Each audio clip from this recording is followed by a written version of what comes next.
दोस्तों 18 जुलाई को राष्ट्रपति पद के चुनाव के लिए वोटिंग होना है तथा 21 जुलाई को उसका रिजल्ट हम सबके सामने होगा।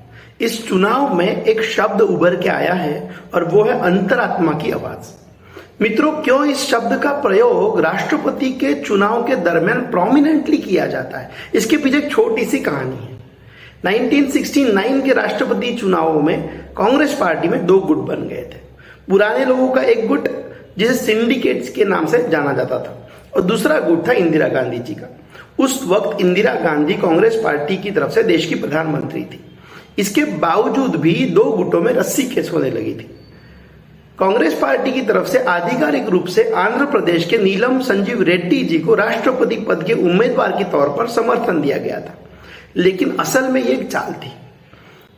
सिंडिकेट ग्रुप के लीडर्स जैसे मोरारजी देसाई, कामराज जी, ये लोग चाहते थे कि कोई ऐसा व्यक्ति राष्ट्रपति बने जो इंदिरा गांधी की हाँ में हाँ ना मिलाए, उसे कंट्रोल करे। इस बात की इंदिरा गांधी जी भली भांति जानती थी। नीलम संजीव रेड्डी के प्रचार के भाषण में कामराज जी ने यहां तक कह दिया था कि अगर इंदिरा जी प्रधानमंत्री का पद छोड़कर उपराष्ट्रपति बनने के लिए तैयार हो तो उन्हें बड़ी प्रसन्नता होगी। ऐसे में इंदिरा जी का राष्ट्रीय भविष्य दांव पर था। उन्हें कुछ ऐसा करना था जिसकी वजह से सिंडिकेट की यह चाल नाकाम हो और नीलम संजीव रेड्डी चुन के ना आए। तब देश के उपराष्ट्रपति थे वराहगिरी वेंकट गिरी, इन शॉर्ट वीवी गिरी। ऐसा कहते हैं कि इंदिरा जी ने उन्हें अपना पद छोड़कर राष्ट्रपति के चुनाव में इंडिपेंडेंट कैंडिडेट के रूप में खड़ा किया। यह बात हर कोई जानता था कि इंदिरा जी के सपोर्ट के बगैर इतना बड़ा फैसला वीवी गिरी साहब नहीं ले सकते थे। राष्ट्रपति चुनाव के कुछ दिन पहले ही इंदिरा जी ने कांग्रेस के सभी विधायकों की और सभी एमपीज की बैठक बुलाई। इसमें इंदिरा जी ने उस शब्द का पहली बार प्रयोग किया जिसकी हम आज बात कर रहे हैं। उन्होंने सभी को कहा कि राष्ट्रपति का चुनाव पार्टी के हिसाब से नहीं बल्कि देश के हित में होना चाहिए। यह चुनाव सीक्रेट बैलेट पद्धति से लिया जाता है और इस चुनाव में कोई भी पार्टी व्हिप जारी नहीं कर सकती।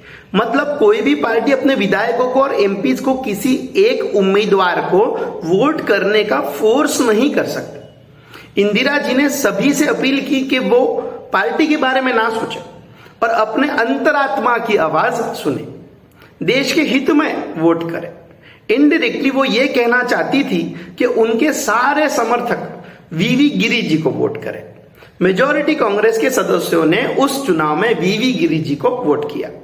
जब काउंटिंग चालू हुई तब यह पहला राष्ट्रपति चुनाव था जिसमें राउंड 2 के वोट्स की भी काउंटिंग करनी पड़ी। क्यों कि राउंड 1 में किसी उम्मीदवार को जीतने के लिए आवश्यक वोट्स मिले ही नहीं थे। अंत में नतीजा आया और वीवी गिरी जी देश के राष्ट्रपति के रूप में चुने गए। तो ये थी कहानी अंतरात्मा की आवाज की।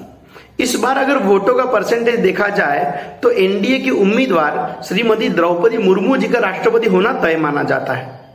उन्हें बीजेपी तथा उनके एनडीए के सहयोगी दलों का भी समर्थन प्राप्त है। उतना ही नहीं तो बीजू जनता दल, शिवसेना, जगन मोहन जी की पार्टी, वाईएसआर कांग्रेस जैसे दूसरी पार्टियों ने भी उन्हें समर्थन दिया है। लेकिन दोस्तों, ये चुनाव सीक्रेट बैलेट के रूप में होने की वजह से यशवंत सिन्हा जी को आखिरी तक उम्मीद तो जरूर रहेगी कि अंतरात्मा की आवाज शायद उन्हें यह चुनाव जिता दे। इस वीडियो में इतना ही। राष्ट्रपति पद का चुनाव एग्जैक्टली कैसे होता है, उसकी काउंटिंग कैसे होती है, वोट की वैल्यू डिसाइड कैसे होती है, चुनाव में कोटा क्या होता है और क्यों तय किया जाता है, इस पर अगर आप एक अलग से वीडियो देखना चाहते हो तो कृपया हमें कमेंट बॉक्स में जरूर बताएं। वीडियो को जरूर लाइक करें और याद से चैनल को सब्सक्राइब करें। धन्यवाद।